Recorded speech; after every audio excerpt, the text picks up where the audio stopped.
Thank you all for coming. Okay, today I'm going to be talking about businesses offering childcare benefits to its employees. Now, often a company will face a problem whether to or not to offer childcare benefits to their employees. Some pros or inclinations why they should do so are because they can receive higher attendance from their employees. Also, they can save money for their employees and for themselves. And thirdly, they will receive focused and loyal workers. Now, they have to keep in mind also some cons that come with that, but I'll get into that later. First of all, attendance is important to a company. Obviously, without your workers showing up, nothing's going to get done. So, a good way to help out parents who often have trouble balancing work and their children have to end up using the excuses, oh, the babysitter didn't show up on time, or, oh, my kid was sick this morning. So, to help them, you just offer childcare benefits. This could include an on-site daycare or some extra days off. Some companies offer out about 14 hours, still paid, so that people can, whenever they use child-related excuses. Now, in 2006 and 2007, the unscheduled absenteeism surveys by CCH Incorporated found that childcare or child-related issues made up 22% of unplanned absences at work. So, help your employees help you. Offer child care benefits, and they can show up more, be on time, and be more prepared for work. The second way or reason why you should offer is because wage savings and because how much it will save you as a company. Now, researchers have found that companies that offer child care benefits save up to $500,000 annually, while their employees can save up to $50,000, employees being those that are parents, obviously.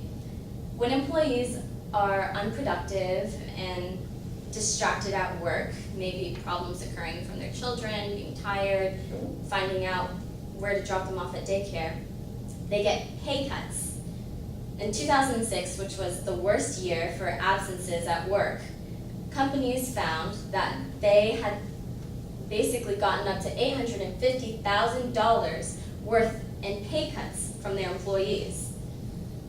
This is obviously a huge problem, so why not fix it? Thirdly, employees that work for companies that offer childcare benefits usually say that they feel more productive at work.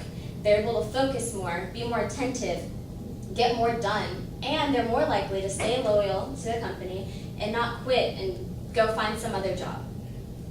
Now, whenever a company is thinking about the pros, they have to keep in mind the cons. Though these may contrast some of the statements I said earlier, it only depends on who the company hires as their employees. For some parents, having child care benefits can mean everything, can fix everything, but for others, it may be a huge distraction at work. Some parents tend to stick to their kids a little too much, and they might want to go visit their kid since they're on site at their same location, and they'll tend to skip work a little bit, show up a little bit later, which obviously doesn't help the situation. But that depends on the employee itself. Even though a company is likely to save after they have already established a child care benefit for their company, the startup costs can be very high. For example, some companies don't have the property to offer a daycare at their location, so they have to buy property. And then to start up the rights and get your licenses that you need to keep a functioning daycare center can prove to be quite costly. In conclusion, pros and cons differ between employees that the company retains. Childcare benefits can prove to be extremely helpful for some companies and a huge burden to others. Companies should thoroughly think over the pros and cons of childcare benefits, higher wages, higher attendance, wage savings, and loyal and focused workers, and contrast it with the cons of a chance of distracted workers and a high startup costs.